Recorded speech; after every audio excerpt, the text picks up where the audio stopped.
Una ciudad del Mediterráneo oriental pidió ayuda mientras el mundo que la rodeaba se venía abajo. Sus barcos y tropas estaban lejos, sus aliados ya luchaban por sobrevivir y en el horizonte acechaban enemigos que avanzaban por mar y tierra. Entre los siglos XIII y XII antes de nuestra era, el mundo de la Edad de Bronce sufrió una crisis devastadora. Grandes centros del poder antiguo cayeron en pocas décadas. El imperio hitita desapareció. Ugarit fue arrasada, varios palacios micénicos quedaron destruidos. Egipto resistió, pero salió malherido, y solo un nombre quedó grabado con fuerza en la memoria histórica: los pueblos del mar. ¿Quiénes eran? ¿De dónde venían?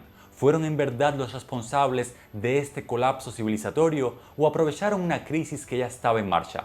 Mi nombre es Andrei Biarens y en este video reconstruiremos uno de los episodios más inquietantes de la antigüedad: la relación de los pueblos del mar con la caída de la Edad de Bronce. Veremos qué dicen las fuentes, qué hay de mito y realidad y qué preguntas siguen bajo investigación de los especialistas. ¿Listos para la aventura? Ya comenzamos. Imagina por un momento el Mediterráneo oriental hacia finales del siglo XIII antes de nuestra era, con puertos llenos de mercancías, escribas copiando tratados, carros circulando entre ciudades fortificadas y barcos que enlazan reinos separados por cientos de kilómetros. Egipto domina el valle del Nilo y proyecta su poder hacia Canaán.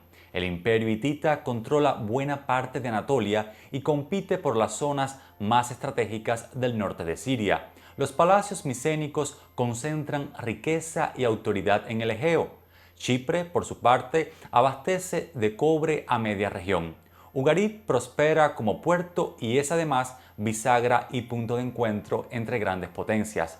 Ese es el escenario del que partimos, un mundo brillante, sofisticado y estrechamente conectado. Durante mucho tiempo, la imagen popular de la antigüedad presentó a las civilizaciones que acabamos de mencionar como bloques aislados, casi encerrados en su propio territorio, pero la realidad fue mucho más compleja. Entre ellas circulaban metales, madera, aceite, tejidos, cerámica y también ideas, embajadas y acuerdos diplomáticos. Había tensiones, claro, pues tampoco estaban libres de las guerras. Sin embargo, junto a esa rivalidad existía una red de intercambios que mantenían en movimiento sus economías. Aparece pues uno de los aspectos más importantes para entender esta historia. La prosperidad de la Edad del Bronce dependía de conexiones complejas y delicadas. El bronce, que dio nombre a toda una era, exigía cobre y estaño, en torno a un 90% del primero y un 10% del segundo.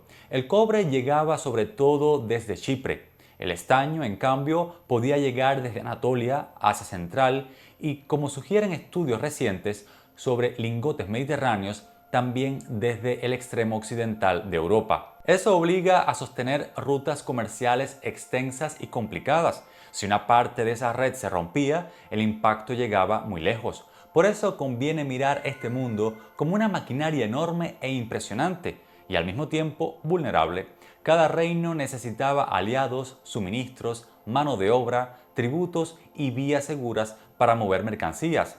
Cada puerto importante dependía de que otros siguieran funcionando. Cada palacio sostenía su prestigio gracias a una red que iba mucho más allá de sus murallas. Ugarit resume muy bien esa lógica. Se trata de una ciudad situada en la costa de la actual Siria, cuya posición la convertía en uno de los grandes nodos del Mediterráneo oriental. Por allí pasaban bienes, mensajes, intereses cruzados y embajadores de distintos reinos. Ugarit vivió bajo la órbita de Egipto y después bajo la de Ati. Su fase documental mejor conocida cubre aproximadamente entre el 1350 y el 1180 antes de nuestra era. Su riqueza provenía precisamente de esa capacidad para conectar mundos diferentes. Justo por eso, el destino futuro de esta urbe revelaría hasta qué punto aquel equilibrio dependía de demasiadas piezas al mismo tiempo. Desde 1929, las excavaciones en Ras Shamra han sacado a la luz textos en hasta 8 lenguas distintas, entre ellas ugarítico, acadio, hurrita, egipcio e hitita. Esa variedad revela hasta qué punto hablamos de un centro cosmopolita integrado en una red internacional de enorme densidad. Ahora bien, Esta red, además de ser amplia, era medible. Un estudio reciente de modelización histórica reunió al menos 175 intercambios documentados o inferidos entre 28 entidades políticas del período del Bronce Final, es decir, matrimonios dinásticos, ayuda militar, comercio, circulación de materias primas, contactos diplomáticos y transferencias culturales.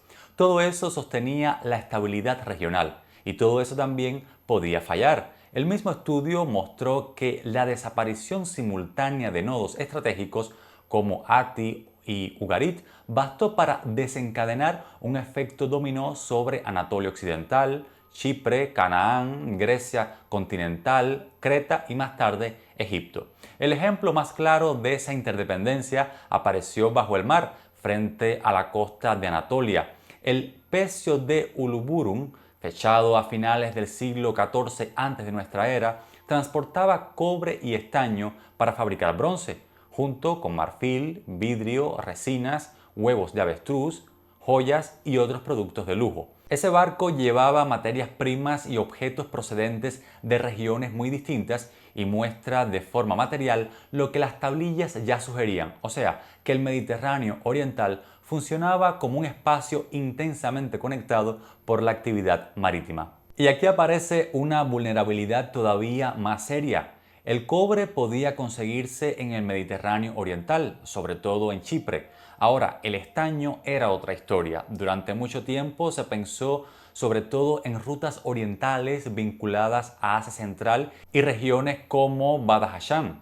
Hoy, además, análisis isotópicos publicados en 2025 han demostrado que parte del estaño hallado en lingotes de pecios mediterráneos procedía también del suroeste de Gran Bretaña. Eso significa que el metal estratégico de toda la edad del bronce dependía de redes larguísimas, terrestres y marítimas, que atravesaban miles de kilómetros.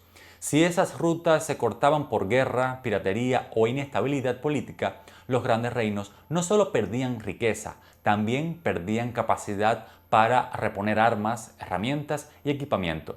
En ese sentido, el estaño funcionaba casi como una energía estratégica del sistema, y cuando empezó a escasear, el hierro, más difícil de trabajar al principio, pero basado en un mineral mucho más accesible, ganó terreno como alternativa. Llegados hasta aquí, ya nos queda claro cómo funcionaba ese mundo, pero ¿qué o quién podía hacer temblar a las potencias de aquella época? ¿Qué clase de crisis podía golpear a la vez el comercio, la diplomacia, la producción del bronce y la capacidad militar de los grandes palacios?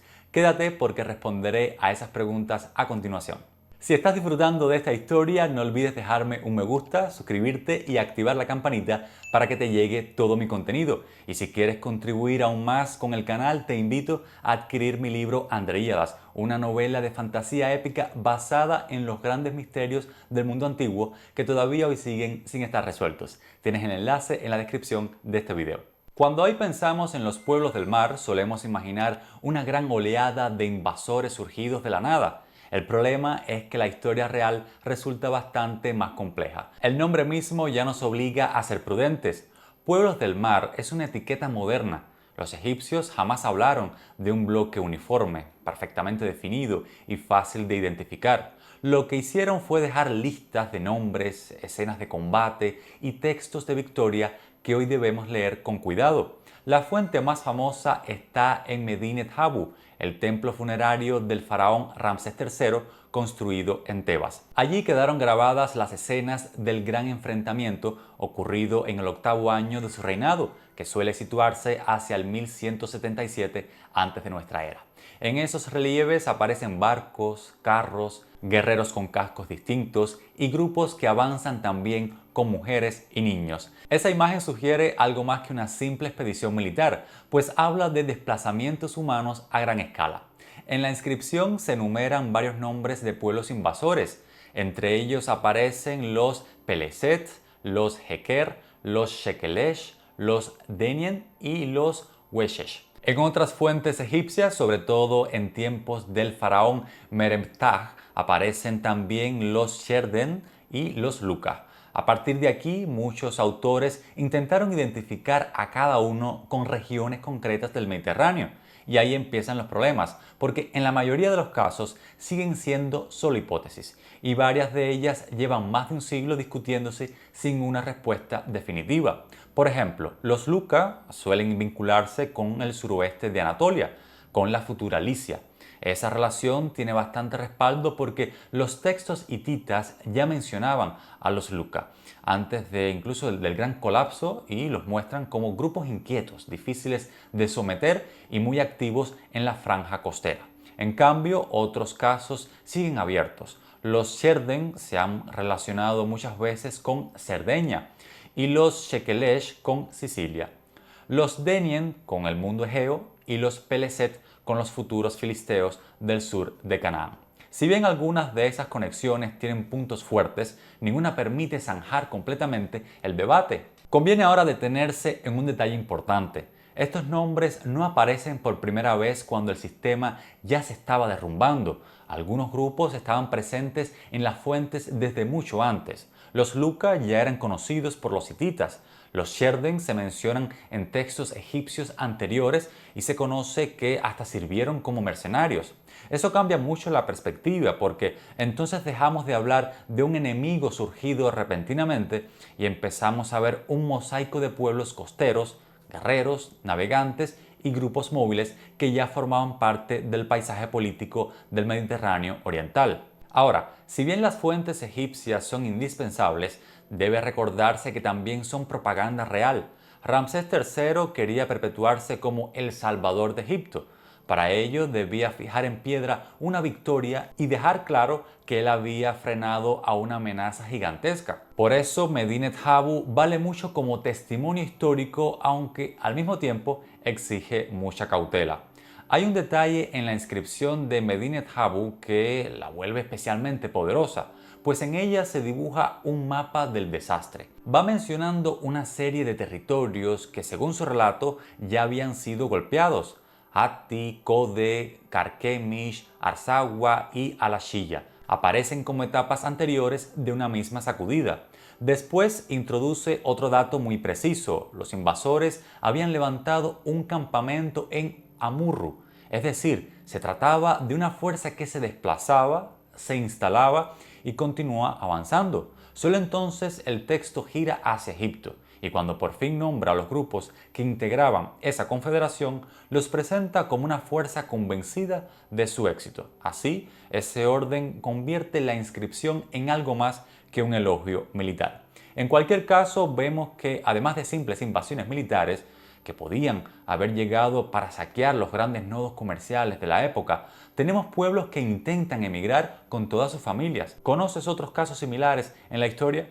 Me gustaría leerte en los comentarios. A propósito, si deseas saber más sobre la vida del faraón Ramsés III y su enfrentamiento a estos pueblos, te invito a ver este video exclusivo en mi Patreon, plataforma esta donde publico mis documentales de YouTube con antelación, así como otros recursos adicionales. Si deseas apoyar este proyecto y convertirte en mecenas, te dejo el enlace en la descripción del video y desde ya te doy las gracias. Durante mucho tiempo se ha presentado el colapso de la Edad de Bronce como si todo hubiera ocurrido por una sola causa: una gran invasión o desastre natural. Esa clase de explicaciones funciona muy bien en videos sensacionalistas, pero si nos atenemos a las fuentes, a la arqueología y los estudios más recientes, todo apunta a un escenario mucho más complejo. Como vimos antes, la gran red del bronce final era impresionante, aunque también frágil, y cuando más interconectada era, más requería de que muchas piezas siguieran funcionando a la vez. El comercio de larga distancia debía sostener el suministro de metales.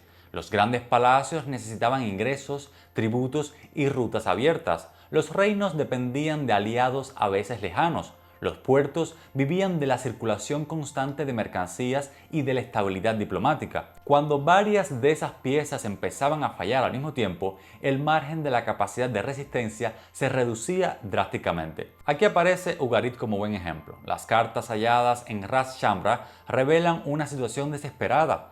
Hacia los últimos años del siglo XIII y los primeros del siglo XII antes de nuestra era, el rey de Ugarit, Hammurapi, escribió a Alashilla, es decir, Chipre, para alertar de la amenaza. En una de las misivas más conocidas leemos una frase estremecedora: «Los barcos del enemigo han llegado, mis ciudades han sido incendiadas y han hecho cosas terribles en mi país. Lo más interesante viene justo después. Hammurapi explica que sus tropas y sus carros estaban en la tierra de Ati y que sus barcos se hallaban en el país de Luca. Es decir, Ugarit estaba expuesta porque sus recursos militares habían sido desplazados para servir a un sistema más amplio que ya estaba en crisis. Esa carta, en definitiva, expone un sistema que ya no puede proteger a sus propios nodos. Y eso nos lleva a Ati. El imperio hitita, una de las grandes potencias del momento, sufría tensiones severas antes de su desaparición. Tanto las fuentes tardías como los estudios modernos apuntan a problemas de abastecimiento, presiones militares en distintas fronteras, inestabilidad interna y dependencia del grano importado. El historiador Trevor Bryce ha insistido en que el sistema hitita era potente, aunque también muy vulnerable a crisis simultáneas en la costa, en Siria y en el interior anatolio. Cuando esas presiones convergieron, el golpe fue devastador. Por su parte, Egipto también ofrece señales claras de desgaste. Ramsés III logró frenar la embestida y conservar el reino, pero el costo fue enorme. Poco después aparecen tensiones económicas muy serias y bajo su reinado tuvo lugar la famosa huelga de Deir el-Medina, la primera protesta laboral documentada de la historia, fechada hacia el año 29 de Ramsés III, aproximadamente el 1159 antes de nuestra era. Los obreros de las tumbas reales dejaron de trabajar porque sus raciones no llegaban con regularidad. Eso nos dice algo muy importante. Incluso el Egipto que sobrevivió estaba sintiendo la presión sobre su aparato administrativo y redistribución estatal. Y esa presión no afectaba solo a reyes y administradores. Bajo ellos existía toda una capa de población vulnerable que aparece en los textos con nombres como Apiru o Abiru, o sea, gente desarraigadas, endeudadas, fugitivos, mercenarios, peones y grupos que vivían en los márgenes del sistema. En las cartas de Amarna y en otros documentos del segundo milenio antes de nuestra era, aparecen unas veces como trabajadores armados, otras como saqueadores y otras como gente expulsada de su marco social. Eso importa mucho porque muestra que la crisis también venía desde abajo. En regiones donde el tributo, la corvea y la presión de los palacios pesaba sobre las comunidades locales, no siempre existían incentivos para defender hasta el final a las viejas élites. El colapso, por tanto, también tuvo rasgos de fractura social interna. También hubo un cambio en la manera de hacer la guerra. Durante siglos, las grandes potencias del Bronce Final habían confiado buena parte de su prestigio militar a la aristocracia del carro. Kadesh lo muestra muy bien. Reyes, nobles y élites combatían en carros ligeros eficaces en llanuras abiertas y dentro de campañas organizadas por grandes estados.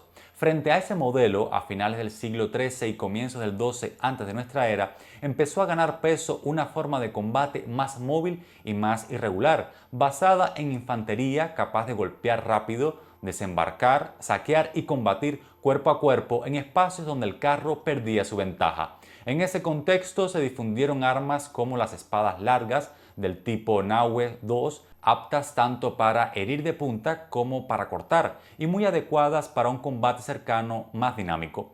No fue una revolución instantánea, pero sí una transformación real del equilibrio militar. Algo parecido ocurrió en el ámbito naval. Los relieves de Medinet Habu y los estudios sobre navegación del Bronce Final apuntan a naves largas, ligeras y aptas para incursiones rápidas, muy distintas de los grandes cargueros dedicados al transporte pesado. Eran embarcaciones con remos y vela, capaces de acercarse con rapidez a la costa, maniobrar mejor y desembarcar hombres en poco tiempo. Esa movilidad no explica por sí sola el colapso, pero sí ayuda a entender por qué ciertos grupos podían aparecer de pronto en puntos lejanos, atacar puertos, cortar rutas y desaparecer antes de que una respuesta palacial lenta y pesada lograra organizarse. A esta fragilidad política y económica en toda la región se suman otros factores que hoy se discuten mucho. Uno de ellos es el climático. Diversos estudios paleoclimáticos y paleobotánicos sugieren episodios de sequía en varias regiones del Mediterráneo oriental y del Próximo Oriente,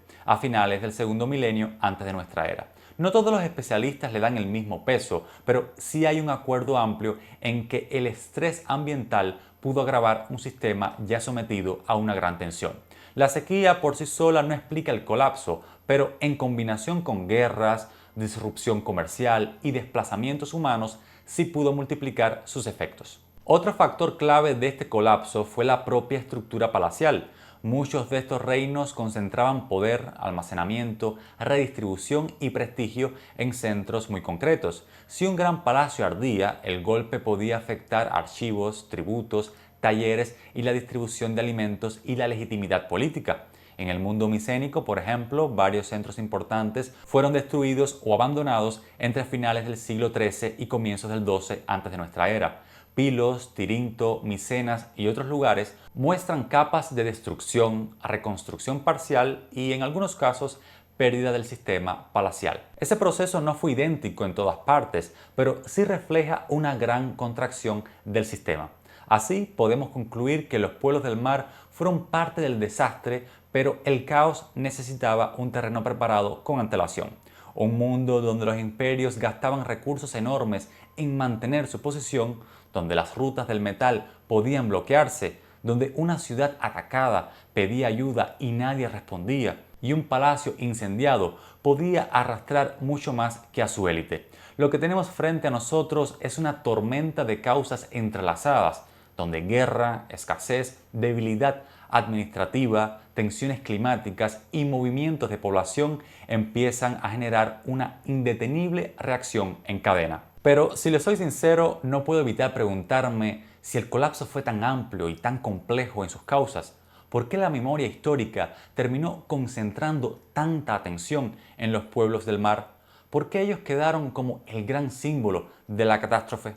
La mejor manera de entender a los pueblos del mar es observar qué quedó después de sus incursiones, porque cuando el polvo de la guerra empezó a asentarse, el Mediterráneo oriental ya era otro. El gran reino hitita había desaparecido como imperio centralizado, Ugarit ya no existía, el sistema palacial micénico había perdido buena parte de su estructura. Egipto seguía en pie, aunque con mucha menos capacidad para proyectar su poder en Canaán. Y en lugar de ese viejo mapa, dominado por unos pocos grandes centros, empezó a emerger un paisaje mucho más fragmentado. El final de la Edad de Bronce nos dejó un vacío absoluto. En el norte de Siria y en partes de Anatolia surgieron los llamados estados neohititas, o sea, pequeños reinos que conservaron tradiciones políticas, artísticas y lingüísticas del antiguo mundo hitita, aunque ya sin la escala imperial de antes. Eso quiere decir que el colapso fue una transformación profunda del mapa político. El poder se redistribuyó en unidades más pequeñas e inestables. En el sur del Levante ocurrió algo igualmente revelador. Allí aparecen desde comienzos de la Edad del Hierro, cerca del 1180 antes de nuestra era, cambios visibles en la cultura material asociados a la presencia filistea. El caso más conocido es el de la llamada cerámica filistea bicroma, que combina rasgos del mundo egeo con tradiciones locales cananeas. Ese detalle muestra algo que a menudo se pierde en los relatos más simples. Nos referimos a que después de los combates y desplazamientos, algunos de estos grupos se asentaron, se mezclaron, adaptaron su cultura y terminaron formando parte del nuevo paisaje regional. Durante mucho tiempo, la relación entre los Peleset, citados por las fuentes egipcias, y los filisteos fue una hipótesis fuerte, aunque discutida en sus detalles. En los últimos años, disciplinas como la arqueología y la genética añadieron matices muy interesantes. Por ejemplo, un estudio publicado en el 2019 sobre restos humanos hallados en Ascalón detectó un individuo de comienzos de la Edad de Hierro, una señal genética vinculada al sur de Europa, ausente o mucho menos visible en la población local anterior y diluida después en generaciones posteriores. Eso no resuelve por completo el origen exacto de los filisteos, aunque sí refuerza la idea de movimientos de población desde el Mediterráneo hacia el sur de Canaán a inicios de la Edad de Hierro. Ese dato tiene mucho valor. Por una parte, desmonta la idea de que todo fue pura propaganda egipcia sin base histórica. Por otra, evita la fantasía de una invasión homogénea y perfectamente identificable en todos sus grupos. Lo que va emergiendo es una imagen mucho más precisa e interesante, en la que vemos violencia, desplazamientos, asentamientos poblacionales, mezcla, con los habitantes locales, así como también regiones enteras donde la identidad del Nuevo Mundo se formó precisamente a partir de esa interacción. Estas cuestiones también ayudan a explicar por qué los pueblos del mar quedaron tan grabados en la memoria, pues fueron quienes catalizaron la transición. Por otra parte, la mayor parte de las fuentes con que contamos son las egipcias, ya que fueron los sobrevivientes de esa invasión. Mientras Ati y Ugarit perdían archivos, palacios y continuidad política, Ramsés III pudo esculpir su versión en Medinet Habu y fijar visualmente a esos enemigos en piedra. De ese modo, el mundo posterior heredó toda una galería de imágenes que convirtió una crisis compleja en una narrativa visible, capaz de imponerse y perpetuarse. Hablando de narrativas, esto me recuerda mucho a la Estela de los Buitres, donde se narra la victoria militar del rey Eannatum de Lagash sobre la ciudad rival de Umma, y es considerada el primer registro histórico y bélico detallado de la humanidad. Si te interesa conocer más sobre la primera guerra interestatal de la historia, te invito a ver este video en mi canal. Los pueblos del mar se erigen como una de las fuerzas que acompañaron su reconfiguración del mundo antiguo tal como lo conocemos. Tras ellos llegó un nuevo equilibrio, surgieron otras potencias regionales, se modificaron los modos de hacer las guerras, así como las redes comerciales. Además, el hierro ganó protagonismo en el nuevo escenario y el Mediterráneo oriental entró en una etapa menos palacial y centralizada, aunque mucho más fragmentada que la del bronce final. Teniendo en cuenta todos los elementos que hemos analizado, la resolución del enigma debe formularse cuidadosamente. Los pueblos del mar fueron actores históricos reales. Parte de sus huellas quedaron en los textos egipcios, otras en la arqueología del Levante.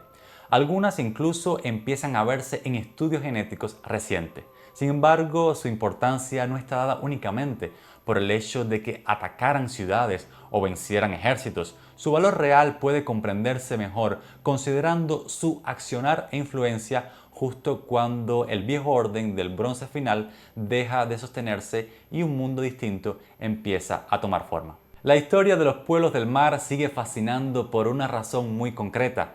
Nos lleva a analizar el final de una época desde dos direcciones al mismo tiempo. En primera instancia, hace que pongamos el foco en la destrucción, las ciudades arrasadas, los reinos fragmentados y el declive de viejas potencias. En segundo lugar, dirige la atención al embrión de lo que surgió después, la aparición de nuevos pueblos y equilibrios políticos y comerciales. Asistimos al instante en que cambia la historia y un orden antiguo vive su extinción para que otro empiece a despuntar. Espero que hayas disfrutado de esta historia. No dejes de escribir tus dudas en los comentarios, así como otras ideas y conocimientos que desees compartir. Quiero aprovechar ahora para dar las gracias a todos mis mecenas en Patreon y aquellos que tienen una membresía de pago en el canal, así como a todos aquellos que han llegado hasta aquí, se han suscrito, dejado su me gusta y activado la campanita. Ahora solo me resta invitarte a que sigas en mi canal para que desentrañemos juntos los grandes enigmas de la historia humana. Hasta la próxima.